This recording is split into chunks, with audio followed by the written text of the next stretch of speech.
وشهدوا على أنفسهم أنهم كانوا كافرين قال ادخلوا في قد خلت من قبلكم من الجن والإنس في النار كلما دخلت أمة لعنت أختها. Bismillahirrahmanirrahim. Assalamualaikum warahmatullahi wabarakatuh. Waalaikumsalam warahmatullahi wabarakatuh. Alhamdulillahirabbil alamin wassalatu wassalamu ala asrofil anbiya wal mursalin wa ala alihi washabbihi ajmain. Labbaik Allahumma labbaik, labbaik la syarika lak labbaik, innal hamda wan ni'mata lak wal mulka la syarika lak. Berjumpa kembali dalam acara Mozaik Haji, satu-satunya program yang menayangkan secara lengkap seputar ibadah haji, baik dari keberangkatan, kedatangan, kepulangan, update para syuhada, hingga hal-hal terkecil lainnya yang ada di Saudi Arabia. Dan pada pagi hari ini, alhamdulillah narasumbernya adalah Ustadz Haris Hakam. Kita sapa bersama-sama. Assalamualaikum Ustadz. Waalaikumsalam warahmatullahi Sehat, wabarakatuh. ya. Kita agak berbeda ini ya suasananya. Iya. Mungkin apakah ada kaitan dengan hijrah ya? Iya, ini maknanya makna hijrah. Hijrah, karena Ya, tema kita pada pagi hari ini adalah hijrah sepulang haji. Iya. Nah, kalau kita bicara orang pulang haji, apakah harus setiap kali orang pulang dari haji dia harus jadi ustadz, jadi dai? Nah, kalau begitu maka orang takut pergi haji karena takut suruh mimpin doa nantinya jadi imam. Ya, bismillah walhamdulillah. Para pemirsa, kalau bisa sebenarnya luar biasa. Kalau bisa. Kalau bisa, ya pulang jadi Pak Haji plus Ustadz, ya pulang bawa ibadah, pahala ibadah dan plus keilmuan. Tetapi itu tidak boleh menjadi penghalang untuk orang takut melakukan ibadah haji. Kenapa nggak berangkat haji? Pulang takut disuruh baca doa. Iya, mimpin tahlil, mimpin yasin. Tahlil, sehingga tidak berangkat. Ini bahaya. Ya, bahkan kena ancaman bagi orang yang mampu, kemudian dia tidak mau melakukan ibadah haji. Ya, kalau dia meninggal, suruh meninggal mati Yahudi, Nasrani atau Majusi. Ketika dia sudah mampu tetapi tidak mau berangkat. Bahkan dulu pernah kita bahas sampai usia 60 ya, kalau tidak salah. Dia tidak mau berangkat padahal dia mampu, maka dia tidak bisa juga dibadalkan secara hukumnya. Ya, kalau meninggal. Subhanallah. Nah, kaitannya dengan hijrah sepulang haji apa yang mesti kita pahami pada pagi hari ini? Ya, kalau hijrah dimaknakan sebagai sebuah konsep nilai kemasyarakatan, maka hijrah batiniah menjadi harus lebih dominan. Iya. Yang dulu mungkin ada kasar, maka dirubahnya menjadi lembut. Iya. Yang dulu kurang mempunyai atensi terhadap kemasyarakatan, maka sekarang menjadi orang yang sangat peduli. Yang dulu punya kepedulian, maka sekarang ada kelembutan lebih hati. Peduli hatinya ya. Nah, yang semacam ini pun maknanya hijrah. Ini menjadi pionir ketika dia pulang ya. Dia tinggal punya dua pilihan. Dia mewarnai atau dia terwarnai ketika dia pulang dari haji. Kalau dia terwarnai maka ini bahaya Ustadz ya. Bukan malah memberikan efek yang positif orang di sekitarnya, tapi malah memberikan efek yang negatif buat orang di sekitarnya. Sebelum kita bahas lebih dalam, Ustadz, kita akan update bahwa hingga hari Rabu kemarin, tanggal 14 Oktober 2015, sebanyak 23 kloter jamaah haji Indonesia gelombang kedua sudah bertolak ke tanah air dari Bandara Amir Muhammad bin Abdul Aziz, dan jumlah jamaah yang dipulangkan ke tanah air sebanyak 118.839 orang. Ustadz, sudah sebanyak 118.000 lebih yang dipulangkan ke tanah air. Maka kalau 118.000 ini menjadi manfaat buat Indonesia, luar biasa ini. Nggak usah banyak-banyak deh. Cukup berapa ratus orang yang memberikan efek positif, ini luar biasa bagi umat. Iya, ikan di laut itu tidak asin. Ya, walaupun airnya asin, dia tidak asin. Kenapa? Tetapi ketika ikan itu mati, jadi ikan asin, dia terwarnai. Karena dia sudah digarami. Sudah diwarnai. Kalau oleh karena itu, ketika hati seseorang itu hidup, dia tidak akan terwarnai oleh apapun. justru dia akan mewarnai, berperan. Tetapi ketika hatinya mati, maka dia akan diwarnai oleh lingkungannya. Nah, 118.000 pulang membawa ya warna yang baru, dia akan berpengaruh di masyarakat. Warna tawafnya, Ya, warna sa'inya, betul. warna lontar jumrahnya, dan hatinya. Iya. Ya, orang yang sangat peduli kepada masyarakat, yang sangat bertoleransi ketika beragama, ya, pada lingkungan di kapan dan dimanapun. Ya, itulah yang dimaksud dengan al-muhajir, orang yang hijrah, ya, secara fisik maupun mentalitas. Kira-kira kalau dia di rumahnya seorang bapak, hijrahnya seperti apa kepada anak dan istrinya? Ya, subhanallah, sebuah pertanyaan yang sangat luar biasa, pemirsa.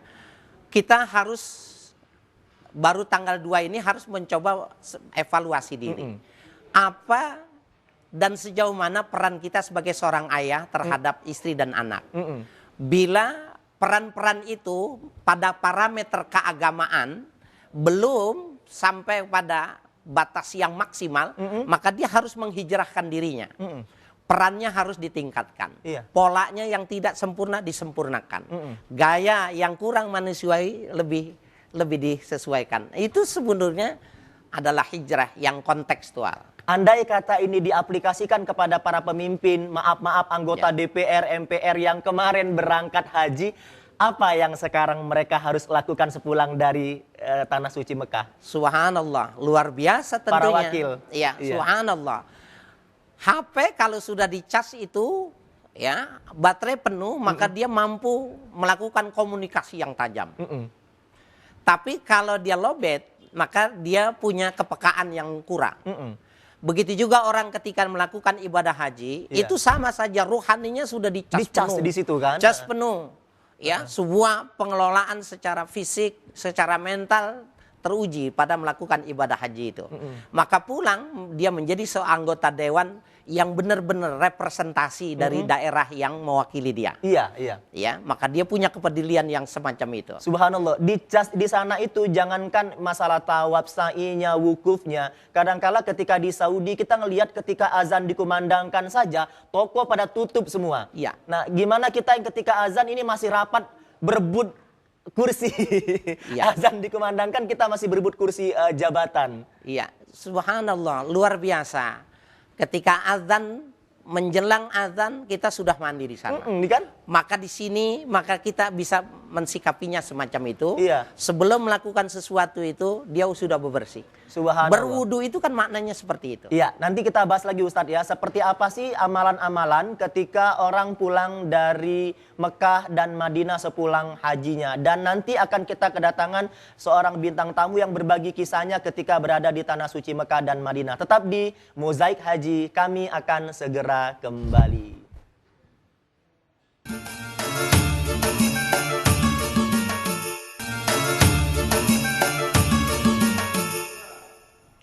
Iya, masih di Mozaik Haji, satu-satunya program yang menayangkan secara lengkap seputar ibadah haji. Tema kita luar biasa menariknya, hijrah sepulang dari haji. Dan di sini telah hadir seorang bintang tamu yang akan berbagi kisah dengan kita selama beliau menjalankan rihlah yang luar biasa ke Tanah Suci Mekah dan Madinah. Sahabat saya tercinta, Dai Umar. Assalamualaikum Ustadz. Waalaikumsalam. Lama nggak ketemu ya, kangen saya ini. Ini sahabat dekat saya ini Ustadz. Waktu itu berangkat bareng. Iya, berangkat bareng dan ada cerita yang menarik juga yang disimpan oleh Dai Umar akan dibagi pada pagi hari ini. Insyaallah. Ustadz, kita tema hari ini adalah hijrah sepulang dari Tanah Suci. Tapi sebelum kita bahas itu, saya sempat dengar dulu kan bahwa ketika di sana itu sempat nyasar katanya ya, cari-cari hotel. Itu gimana ceritanya? Ya, baik.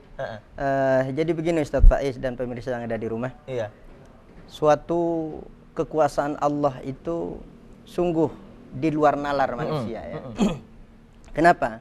Karena ketika itu sopir yang membawa rombongan kami, kalau nggak salah ada Ustadz Faiz juga ya. Iya, saya ikut waktu itu ya. Sopir yang membawa itu sudah terbiasa bahkan hampir tiap hari nganterin jamaah ke hotel itu. Ke hotel itu. Dan itu dia udah merasa daerah kekuasaan dia. Ternyata kita sampai ke Madinah itu sekitar tengah malam ya, jam setengah dua, jam 2-an ya. Itu sampai subuh muter-muter nyari hotel itu nggak dapat itu. Iya. Subhanallah. Padahal itu kan tiap hari dia ngantar jamaah. Tetapi kita diberi hidayah semuanya oleh Allah, kemudian diajak untuk istighfar, kemudian i'tiraf, mengakui kesalahan-kesalahan kita. Iya. Subhanallah, belum kelar kita istighfar itu ternyata hotel ada di depan mata kita. Dan itu ternyata Allah tutup ya, Allah hotelnya itu. Ustadz, gimana Ustadz menyikapi cerita ini? Apakah memang, saya juga bingung, seperti itu ya tanah haram itu Ustadz ya? Bisa jadi pemirsa, mata tertutup oleh batin. Ya, mata yang zahirnya melihat ini bisa tertutup batin ketika ada sombong. Sombong itu bagian dari salah satu pangkalnya orang melahirkan kesalahan-kesalahan berikutnya. Ya, dan di situ sebenarnya mesti bersyukur. Iya. Ya. Syukurnya apa nih? Musibah, mendapat musibah seperti itu bersyukur. Allah wujudkan, Allah tampilkan seperti halnya pada Bani Israel dan umat-umat terdahulu bila melakukan kesalahan langsung ditegur. Ditegur ya. Itu apa untung ya, manfaatnya? itu untung. Bersyukur. Bagaimana bersyukur. kalau misalnya Allah nggak tegur dan nggak Allah bantu langsung? Subhanallah. Mungkin kalau waktu itu ketika cari-cari hotel nggak ketemu, beliau akan mengatakan bu remah tak iya. Subhanallah. Kan kata orang Madura ini. Nih mana nih hotel? Nggak ada dari tadi muter-muter tak iya. Untungnya ketika istighfar Allah kasih jalan dan langsung ketemu. Alhamdulillah. Ada cerita lain mungkin Ustadz, pengalaman ketika melihat Baitullah? Baik, siapapun yang melihat Baitullah, tak terkecuali saya ya, Pak Islah, pasti sekalipun tidak di skenario, air mata pasti menetes dan meleleh dengan sendiri. Ya.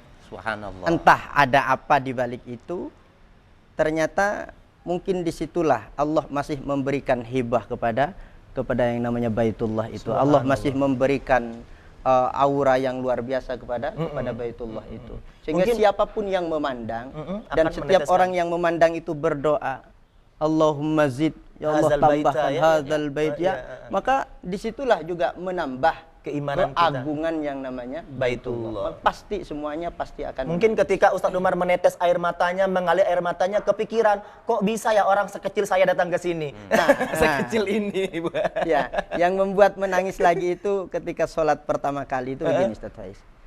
Saya kepikiran ketika sholat di Indonesia dan saudara-saudara kita yang di Indonesia saat ini sholat mereka jauh dari Ka'bah. Mereka semuanya menghadap ke sini semuanya. Dan saya ya Allah bisa benar-benar sholat dengan memandang Ka'bah. Allahu Akbar. Di depan Ka'bah. Itu yang membuat hati terenyuh dan siapapun insya Allah akan terenyuh. Subhanallah. Kita ada telepon yang masuk, boleh kita terima Ustadz Haris? Ya, silakan. Ya. Halo, assalamualaikum. Waalaikumsalam Pak Ustadz. Dengan Ibu siapa, di mana Ibu? Ibu Ana di Jakarta. Ibu Ana silakan. Sudah pernah berangkat haji atau umroh Ibu Ana? Saya umroh Pak Ustadz. Alhamdulillah. Masih kangen dengan Ka'bah? Kangen banget Pak. Jadi saya kalau lihat Ka'bah itu apa, saya selalu berdoa supaya kalian kembali sama anak-anak saya. Amin. Doain Pak Ustadz. Amin. Biar Allah kasih rezekinya. Amin. Silakan Ibu, ada yang mau disampaikan pada pagi hari ini? Iya Pak. Ini saya mau tanya, ini kan di bulan Muharram ini kan saya pengen tanya amalan apa ya yang baik untuk yang ini, untuk bisa saya kerjakan di sholat saya ataupun pada saat-saat sholat sunnah saya juga gitu mungkin. Baik. Apa yang bisa saya kerjakan? Baik. Ya Pak ya? Sudah dapat poinnya. Terima kasih Ibu Ana di Jakarta. Kami doakan semoga bisa berangkat lagi umroh dan haji. Amin. Amin. Ya, assalamualaikum warahmatullahi wabarakatuh. Apa yang dilakukan di bulan Muharram ini, khususnya di Asyura, Ustadz, 10 hari pertama di bulan Muharram ini? Para pemirsa dimanapun Anda berada, yang pertama mesti dilakukan perbandingannya dengan kehidupan. Perusahaan itu kalau mau besar harus berani melakukan evaluasi, kemudian membuat strategi baru ke depan. Iya. Di bulan Muharram kali ini merupakan titik 0 km, makanya harus bisa dievaluasi yang kemarin. Itu yang pertama mesti dilakukan. Evaluasi. Ya, melakukan evaluasi yang kemarin. Mana yang belum sesuai dengan kaedah hijrah, mana yang belum mentalitasnya dihijrahkan. Mungkin ditambah dengan yang amalan lain ya. Nah, yang kedua dia mesti melakukan ibadah puasa, sunnah melakukan. Kalau bisa 10 hari bagus. Yang ketiga ada di tanggal 10 yang lebih menarik, Rasul berbuka puasa, meneguk air, beliau mencari anak yatim. Kemudian mengelus kepala anak yatim dari belakang ke depan. Dari belakang ke depan. Contoh dikit dong, saya pengen lihat nih di sini. Kira-kira seperti ini, dipegang seperti ini. Habis dipegang dikasih amplop nggak?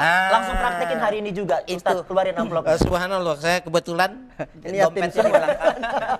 Artinya Asyura hari anak yatim, Ustaz, ya. Anak yatim. Jadi tanggal 10 kita mengelus anak yatim, membagikan kebahagiaan dengan mereka. Itu yang dilakukan oleh Ibu Ana dan kita semuanya. Ya. Nah, pertanyaan saya, apa korelasi antara hijrah sepulang dari Tanah Suci dengan toleransi beragama? Para pemirsa luar biasa, ya. Saya tidak nyangka pertanyaannya sulit nih. Iya. Ada beberapa catatan tentang kebersamaan, ya, di Timur Timur, kemudian pecah lagi di Aceh. Ini menjadi sangat penting bahwa orang yang sudah berhijrah itu dia mengerti benar, ya, kedudukannya sebagai seorang Muslim. Ketika dalam situasi damai, ya, itu ada larangan bagi orang Islam untuk menyakiti sesama Muslim maupun kepada non-Muslim. Tidak boleh. Dalam sebuah hadis yang ditakhrij oleh Imam Al-Khatib, man adza zimmiyan fa ana khasmuhu. Ya. Kalau ada orang yang menyakiti orang-orang non-Muslim, aku yang menjadi lawan orang itu.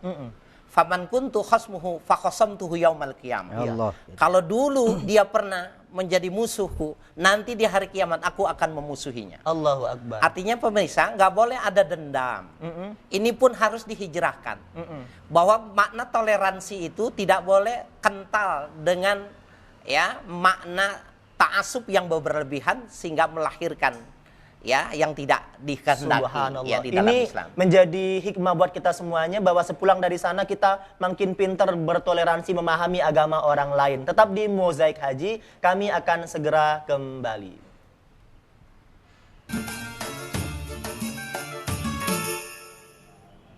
Iya, masih di Mozaik Haji, satu-satunya program yang menayangkan secara lengkap seputar ibadah haji. Dai Umar ini sangat terkenal suaranya nih, merdu, bagus. Saya pengen dengar dong lafaz talbiyah yang suka kita baca kalau di bis-bis dari mulai Madinah ke Mekah itu, Ustaz, ya? Iya, gimana nih? untuk menggairahkan kita biar semakin rindu dengan Baitullah. Termasuk pemirsa juga. Amin. Ya. Labbaik Allahumma labbaik. لبيك لا شريك لك لبيك إن الحمد والنعمة لك والملك لا شريك لك إن الحمد والنعمة لك والملك لا شريك لك لبيك اللهم لبيك لبيك لا شريك لك لبيك إن الحمد والنعمة لك والملك لا شريك لك إن الحمد والنعمة لك والملك لا شريك لك. Allahu Akbar, semakin rindu, kangen dengan suasana di kota Madinah, suasana di kota Mekah. Terbayang pula bagaimana perjalanan panjang Rasulullah hijrah dari Mekah menuju ke Madinah. Ketika akan meninggalkan kota Mekah, beliau menoleh ke belakang, menetes air matanya dengan berdiri mengatakan, seandainya aku tidak terusir oleh kaumku, wallahi aku tidak akan pernah meninggalkan kota yang suci dan dicintai Allah Subhanahu wa Ta'ala. Saya penasaran juga, hingga hari Jumat suhu yang ada di kota Mekah dan Madinah berapa ya? Karena waktu wukuf luar biasa panasnya, suhu sampai 50 derajat Celcius. Kita akan sama-sama saksikan di layar kaca suasana atau suhu udara yang ada di kota Mekah Al-Mukarramah. Untuk di kota Mekah Al-Mukarramah, suhu di sana 24 sampai 41 derajat Celcius dan cuacanya cerah. Mudah-mudahan cerah terus sehingga ibadahnya lancar, Ustadz, ya. Amin ya rabbal alamin. Kalau untuk di Madinah Al-Munawwarah, Madinah Al-Munawwarah suhunya adalah 28 sampai 40 derajat Celcius dan cuacanya juga cerah. Alhamdulillah nggak ada lagi badai petir, nggak ada lagi badai salju, dan semoga tahun depan nggak ada kren yang jatuh. Nggak ada lagi suasana hiruk pikuk yang menjadikan insiden di lontar jumroh Ustadz ya. Sehingga pemerintah hijrah juga nih kayaknya Ustadz ya. Pemerintah Saudi hijrah perbaikan yang tidak baik jadi baik. Mungkin begitu? Harus ya, harus. Nah, pemirsa, catatan-catatan yang mesti diingat di dalam Al-Quran itu, orang tidak boleh melakukan kejahatan apapun dasarnya pada Ashhurul Hurum, bulan-bulan yang diharamkan. Iya. Catatan tentang Saudi ya terhadap Yaman dan lain sebagainya bisa jadi itu sebuah teguran ya yang Allah ingin ingatkan kepada pemerintah Saudi. Bisa jadi. Nah, kalau memang itu menjadi sebuah teguran, itu maknanya ayo hijrah. Hijrah. Harus ya dari pola pandang yang tidak menghormati ajarannya untuk menghormati ajaran. Bagaimana lamanya ketika di emigrasi mungkin lebih cepat lagi. Orang tua-tua kan tamu Allah kasihan lama antri berjam-jam. Ustaz, kita merasakan itu kan. Kemudian ketika di sana bagusnya kata-kata mereka menyambut para tamu Allah. Jelas mereka mengatakan, ada pamflet mengatakan antum fi qulubina. Kalian semua ada di hati kami. Ini mungkin mereka akan lebih praktekkan lagi di tahun-tahun mendatang. Kita ada banyak sekali SMS yang masuk. Salah satu pertanyaannya adalah Ustadz dari Fatma di Sukabumi. Ustadz, pertanyaan SMS-nya adalah, Ustadz kalau mau menolong orang, lebih utama saudara di kota lain atau orang lain sebagai tetangga kita? Mana yang lebih baik yang mesti dibantu duluan? Ya, dalam ukuran hakul jar itu ada 3. Ada tetangga juga, satu agama dan dia masih kerabat. Iya. Ini yang nomor 1 kalau ada. Kalau tidak ada, maka cari yang nomor 2. Dia muslim dan dia tetangga. Iya. Ya, karena yang ketiga ini cuma bertetangga saja, walaupun dia non muslim. Ini kita masih perlu juga mengingatkan pemirsa, kasus yang terjadi di negara kita ini bulan ya terjadi kasus pada bulan Muharram, nggak boleh melakukan hal-hal yang tercela. Iya.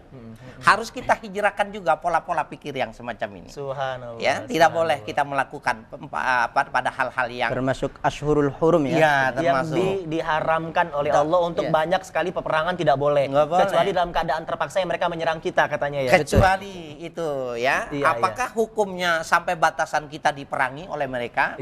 Pada saat itu siapa saja yang menjual beli.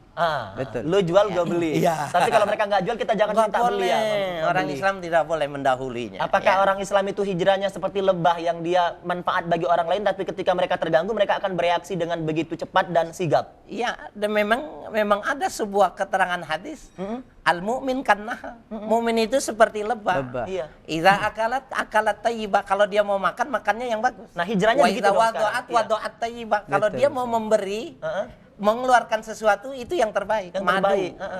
Subhanallah. Teraturnya mereka dalam mencari nafkah. Itu juga maknanya hijrah. Dan mereka mengambil dari sari-sari yang terbaik. Hijrahnya Islam adalah bagaimana mengambil makanan-makanan terbaik, tidak hanya enak tapi halal, Ustaz. Berarti jadi pertanyaan besar, Ustaz, ya, seperti kasus yang di Aceh sekarang ini yang lagi hangat. Apakah orang ini benar-benar mengikuti ajaran Islam atau tidak? Karena yang pertama memang terjadi di salah satu Syahrul Hurum itu ya, yang memang tidak diperbolehkan bagi agama untuk melakukan peperangan seperti itu kan. Perlu dipertanyakan ya. Iya, tadi sepintas kita sudah membicarakan. Ini bulan kita termasuk bulan yang diharamkan melakukan kesalahan. Jadi bukan bermakna di bulan lain boleh, tapi lebih diharamkan, lebih muakkadah. Jangan sampai melakukan. Itulah taruhlah sebagai sebuah catatan yang tidak boleh cuma terjadi sekali seumur kehidupan dan tidak akan pernah berulang ketika dia menghormati agamanya. Ada kesimpulan terakhir berkaitan hijrah sepulang haji, Ustadz, silakan. Pemirsa, haji itu bermakna kesempurnaan rukun. Ketika rukunnya, tiangnya sudah sempurna, maka bangunan itu semestinya kokoh. Subhanallah. Mudah-mudahan kita semuanya bisa berhijrah, Indonesia juga bisa berhijrah, bukan hanya hijrah kita lebih fokus kepada tempat, tetapi yang paling penting hijrah imani kita, batin kita lebih baik daripada tahun sebelumnya. Dan Umar, terima kasih sudah sampai di sini. Ustadz Haris Hakam, terima kasih, ilmu-ilmunya luar biasa sekali. Mengutip perkataan Syekh Ibnu Taimiyah, beliau mengatakan bahwa zikir itu bagi hati manusia bagaikan fungsi air bagi ikan. Fakaifa halus samaki idza faraqal ma. Bagaimana bayangkan ketika ikan itu berpisah dengan air. Mari memperbanyak zikir di bulan Muharram ini, semoga ada manfaatnya. Sampai ketemu lagi pada episode yang akan datang. Labbaik Allahumma labbaik, labbaik la syarika lak labbaik, innal hamda wan ni'mata lak wal mulka la syarika lak. Minta maaf. Assalamualaikum warahmatullahi wabarakatuh. Waalaikumsalam.